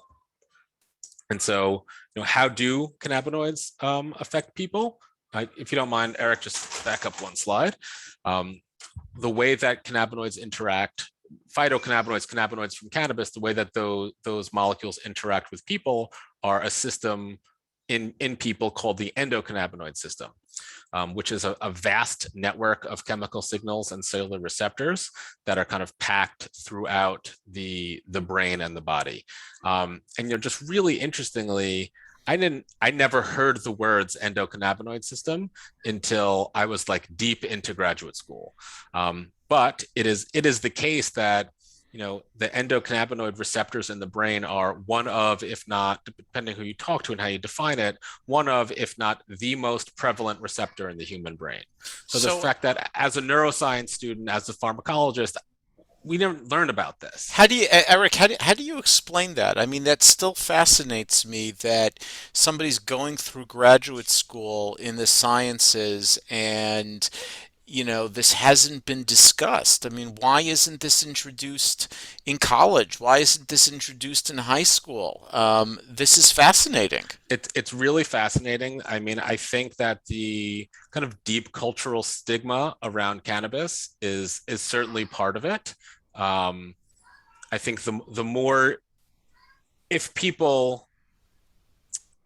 the educational machine were to really give everyone the idea that the endogenous or cannabis-like molecules are present in our bodies and play a critical role in everything from gut health to sleep health to all these different critical functions, how do you make the argument that cannabis should be illegal? If you think it's so important, if it's so critical, why are we not allowed to use it as medicine? So whether it's expressly conspiratorial, which I don't think is the case, or just kind of, well, there's so many different things we can talk about, we just don't need to talk about cannabis. I think that's probably what's going on. I think there's some inherent conflict between showing how important cannabis is and it being illegal for medical use. Which receptors are activated when consumers get the high or feel intoxicated in some way? Yeah, those are the CB1 receptors. Those are primarily found in the brain and the nervous system, and those are responsible are responsible for the intoxicating experiences, as well as some of the pain receptors. Excellent. Pain reduction. Excellent. Should we give the poll or the quiz right now for the cultivation module? Sure. Okay, so I'm going to bring up the cannabis cultivation quiz, and let's give it about 60 seconds or so. Again, apologies for those who do not see it on their screen. I would say about half of you should see it on the Zoom screen now. You'll see three questions on three cannabis cultivation questions with really touches on some of the material that Eric just reviewed with us, and I see participants are filling it out now as we speak. So let's just give it a few more moments. Eric, Franklin spoke before, and I didn't get a chance to ask him this question. I'll ask you. What are your thoughts on indoor versus outdoor grows? There are Oh, going to be some people who are growing outdoors in New York, some are indoors. What are some of the advantages of both? sure. So, I mean, the biggest advantage of outdoor cultivation is the ability to harness the sun as your primary source of light. Cannabis is a plant that requires a tremendous amount of sun. There, there's almost no limit to kind of how much sunlight, how much photoreactive radiation a cannabis plant can use. So by kind of utilizing the sun as your source of photons, you really cut a huge portion of both your capital expenditures. You wouldn't have to buy lights, and then you don't have to use electricity to power those lights. So Hmm. the sun is really your biggest asset when you're growing outside. Your biggest kind of cost of growing outside is your inability to control your environment. So, you're going to have high temperatures, low temperatures, extreme humidity, extreme aridity, um, bugs, pests, too much rain, not enough rain. Um, you lose out in control. When you're growing inside, you can control everything from how much CO2 they're getting to, the temperature, the nutrients, really eliminate pest pressure. So it is typically the case that cannabis flower that is grown inside is the highest quality. And then cannabis flower that is grown outside in ideal circumstances is usually slightly less quality just because you don't have that level of control. And I'll just insofar as we're talking about New York, it would be it would essentially be impossible to grow outside in New York for the full year, right? Cannabis is not going to grow in the winter, so you're going to have one, maybe two harvests. If you're growing outside, you can extend that a little bit if you're talking about a greenhouse, but kind of once you start moving into greenhouse stuff, you're heading more and more down the path of indoor cultivation. That's very helpful. I'm going to end the quiz right now, and if you can just help us answer these questions. What Or are the I don't two see them. Okay. What are the phases of two phases of cannabis growth? That is vegetative and flowering. Okay. Question two, Eric. Okay, I can't see them, so if you don't mind reading it to me. Sure. The mushroom-shaped, where the cannabinoids and terpenes are stored on the cannabis flowers, are called. Trichomes. Okay. And question three, the system in people that is responsible for cannabis effects are called Is the. the endocannabinoid system. Excellent, excellent. Thank you so much. And now, Eric Crone, let's move on to the next and final module. Very exciting, processing. I always enjoy learning about this. So go ahead, Eric. Sure. So let's just jump to the next slide. So as we kind of get into talking about cultivation and processing, I just want to invite everyone to think about this through the lens of compliance. Cannabis operations in New York is going to be a very highly regulated industry, and if you don't operate in a manner that's compliant, you can't operate. And so in some cases, this is going to be like putting a limiter on a race car. Cultivators may find themselves in a situation where they have pest pressure and they know that they can use kind of X pesticide and wipe it out and be fine, but the state doesn't allow that pesticide to be used, whether or not that's for good reasons or not, that pesticide is not allowed, and therefore an operator cannot use it. You know, putting it bluntly, if a cannabis business is not compliant in New York, it will fail. It will not be able to continue to operate. So next slide, please. And as you think about cannabis operations and cannabis production, it's kind of a two-faced operation. On the one hand, cannabis production is an agricultural business, and it has all of the challenges and opportunities of an agribusiness. And the other is a manufacturing operation that in most cases is very similar to the production of pharmaceuticals. We'll go to the next slide. So these are some cannabis products, and let's just kind of talk through how we get there. So I like to put cannabis products into 4 categories. These are my categories. These aren't kind of any rigorously defined categories. So flower, flower comprises flower and pre-rolls. Concentrates are things like shatters and waxes and rosins and distillates. Edibles, you have gummies and chocolates and beverages. And then you have pharmaceutical forms such as tablets and soft gels and capsules. And you could think about these categories as a spectrum, going from agricultural products, namely flour, to a pharmaceutical product. Flour is not much different from an almond that you would kind of pick from a tree, and a cannabis tablet, assuming it's made properly, is really no different at all from an aspirin or a Advil tablet that you buy at the drugstore. Next slide, please. And before we go into detail on the specific processes, let's just kind of talk through the different operations that are generally involved. So the first step is cultivation. Everything starts with cultivation, and it's really the only step that's necessary to produce flower. And cultivation also provides the input material for the creation of all of the other product types.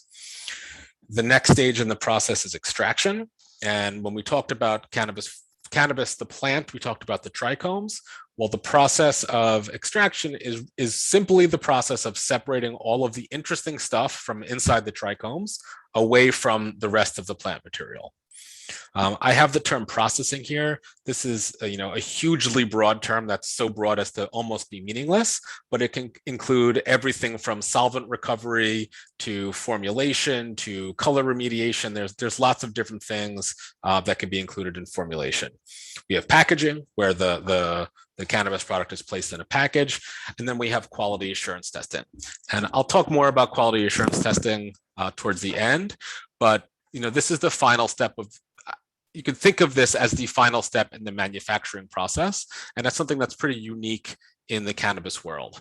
And it's in this step that an independent third-party laboratory tests the product to ensure that it meets state standards for purity and safety. So cultivation, the product of this process is flower. Like Ari mentioned before, it's worth noting that cannabis can be successfully grown indoors and outdoors, but in New York, cultivators tend towards indoor growing. The main reason is that New York's climate is not conducive for year-round cultivation, and indoor cultivated cannabis almost universally results in higher quality flower because you can control the environment. The cultivation process, a lot, if not most, cultivators use a mother clone process, which means that you keep a supply of mature female plants in a constant state of vegetative growth. And when it's time to restock the grow, you take cuttings from the mother plants, root those cuttings, and then grow those out. And this process is referred to as cloning because the cuttings are genetic clones of each other and will have the same characteristics as the mother plant. Worth mentioning that auto-flowering seeds, which are cannabis seeds that kind of are not photosensitive. In other words, they don't require the light change from kind of a 18 hours on to 12 hours on, 12 hours off to trigger flowering. A lot of folks are kind of switching to that and using that because it can reduce time and reduce kind of the operations that one needs to do as a cultivator. Just note that when you're growing from clone to cure, it can take up to 9 months. So, you're talking 19 to 36 weeks of cultivation, which means that, from a business perspective, it's at least 9 months from the day that you're fully operational until you see any revenue. So that's just something to think about kind of as you contemplate entering or starting a cannabis cultivation business. The next process we'll look at is extraction, and the product of this process is concentrates such as rosin or shatter or butter or distillate or any of the other concentrate types that you've probably heard of. And the extraction process is the process of separating all of those interesting molecules that are inside the trichomes from the rest of the plant material.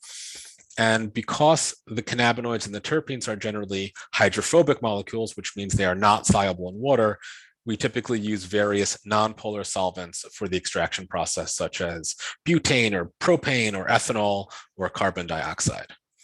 Extraction processes tend to use sophisticated and robust machinery known as extractors, although some of them that produce rosin can be fairly straightforward and simple. In fact, I think rosin is one of the best products out there, at least partially because of the simplicity of the extraction process. It's a really nice, clean product that's just directly extracted from the flower or from the trichomes. And there may be additional post-processing steps such as distillation to further purify the extracts. So the next process is the infused product process. The products that result from these processes include edibles such as gummies, as well as pharmaceutical forms such as tablets. There's a really kind of immense variety of infused products, so it's hard to give a lot of detail here, but there are some generalities. The process typically starts with a formulation step in which the various ingredients that make up the product are mixed together. Then there's an analysis step to make sure that the target quantities of cannabinoids are present. And if things are off, operators can adjust the formulation. And then finally, the formed and formulated products can be filled into their primary container, such as a bottle or a blister pack or whatever else the product is going to be packaged in. So the packaging and quality step, this process is common to all of the different products in the cannabis world. And before any product can go out to dispensaries or customers, it must be packaged in a compliant, mainly child-proof container and affixed with various labels. Eric, and this includes flour, it includes edibles and everything in between, everything. Everything. I mean, we're yet to see regulations for New York's adult use, but on the medical side, certainly even flour has to be individually packaged. There may be kind of the deli style kind of big jar of flour in the dispensary, and they'll weigh it out there. But my best guess is that's unlikely. And then once everything is packaged, the products will go out for quality assurance testing, stored, and they'll be stored pending approval from the quality assurance laboratory. So I'll just kind of end with the quality assurance testing piece. In New York, independent quality assurance testing is mandatory. We have what's called pre-release testing. In other words, no products can be sold until an independent third-party laboratory conducts fairly vigorous and rigorous safety and purity testing. The labs tend to look to make sure that the cannabinoid potency is consistent with the label. They'll also look for residual pesticides, heavy metals, and solvents. And I want you to, and I'll invite you to think about what this means as an operator, making gummies. You spent the last 9 months growing your first cannabis crop. You've gone through an extraction process, a distillation process, a formulation process, a packaging process. And now you have to wait for a lab to conduct an analysis before you can make any sales. And furthermore, what happens if the laboratory's analysis discovers a problem? What if your gummies have 7 milligrams each instead of 5? What if the nutrients you use had undisclosed heavy metals or pesticides? Which has happened. In that case, there's a very real risk that you could lose that lot of product. So that's one of the inherent dangers and risks of these types of operations. So I'll give you a quick lessons learned. As a cannabis business owner or high level manager, you are not going to be an expert in every aspect of your process, of your production. So you need to learn enough to know what the key issues are at each step and understand when to rely on your team. And then finally, build a good team. There is nothing more important in the cannabis business, really in any business, than having a good team around you. Eric, that was fabulous. Thank you so much. And of course, the license types are what was on the screen. Let me just ask you just a few quick questions, if you can limit answers to 30 seconds or less, if at all possible, just because we're tight on time. Eric, I have a question that reads as follows: what product of cannabis is best for bakery use? For bakery use, distillate is probably what I and most people would recommend. Distillate is a product that has really it's the cannabinoids that have been separated from almost everything else. It's pretty tasteless, and therefore kind of won't alter the taste too much of whatever baked good you're interested in making. Thank you. Eric, from Anthony, what is the difference between rosin and shatter? They look identical to me. It's really the process. So the process of making rosin is really a squishing process. You either take trichomes that have been separated from the flower or the flower itself, and you squish it in between kind of heated metal plates, and what comes out is the product that is known as rosin. And the product, the way that you make shatter is typically through a hydrocarbon extraction process where you take cannabis flower, pack it in a column, run butane or some other light hydrocarbon through that. The cannabinoids kind of travel with the butane, and then you evaporate off the butane, and what you're left with is that concentrate. And depending on the how it's been extracted, that's how you make shatter. Eric, last question from David. Will growers also be able to process? I thought these were two separate licenses in New York. These are two separate licenses. In order to process, you will need a separate processor license. Okay, one more last question from Nora. Is there a limit with regard to the percentage of THC in products? At this time, there is not. In the medical market, there is a limit on 10 milligrams per dose. So, any single dose cannot exceed 10 milligrams of THC. Unclear whether that will be carried on through to the adult use side of things. An anonymous question. With regards to QA testing, is it common to create a small batch of processed product from a flower supplier and then send that for testing before we commit to buying a big batch of flower? No. The way that it will probably work in New York, if it mirrors kind of the way it works in other states, in order to be tested, officially tested, the state or the laboratory will be responsible for doing the sampling. So there's no funny business. That doesn't stop kind of cultivators from doing their own testing internally to say, this looks good. And also, one probably would not purchase any cannabis on a wholesale level without passing tests. So if you're a processor, any cannabis that you're going to be buying will have passed quality assurance testing. Thank you. Already. Thank you. I know we're going into OT. I just want to give Frank an opportunity to add a comment and then turn it back to Eric Crone. Frank. When you asked about the indoor versus outdoor. Please, yes. I meant to ask you that. I was just short on time. What do you think, Frank? I just wanted for people to think about the way we changed the conversation on this to having good balanced systems. So in indoor, if you have a good working balanced system where you're controlling your environment, you're going to come out with a high quality product. There are indoor grows that run into problems or have operator error and also have poor quality product from their indoor grows. Mm-hmm. Also, greenhouse is available sunlight along with supplemental light in the wintertime you can also still produce high quality cannabis in greenhouses with a controlled environment. It'll may require some heating, et cetera, et cetera. And then for outdoors, because of rain and other things like that, some people are doing high tunnels, and you can also get high quality product depending on your region and humidity, et cetera, and selecting the right strains for that region. So that again, that all of your systems are working together and well balanced. And I think that that's going to give you better quality products. And another part that we should think about is not just quality, but also character. So as we think about who we're making different products for, also remembering that, there's a difference between an IPA and a lager for a reason, and that there's some character notes that we want to push the conversation in those directions. Oh, thank you so much. Thank you, Frank, and thank you for joining us earlier. Eric Greenbaum, thank you for walking us through cultivation and processing. And back to you, Eric Crone, for the final word here.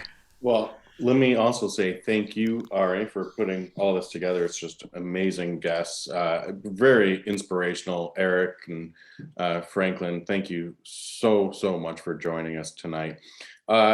Friends, I think you're hearing the message. There is a lot of planning when it comes to starting a business, and especially with a cannabis business. So work on that business model canvas, learn, and this is all about relieving someone's pain or giving someone a gain, and you have to find out who you're going into business for.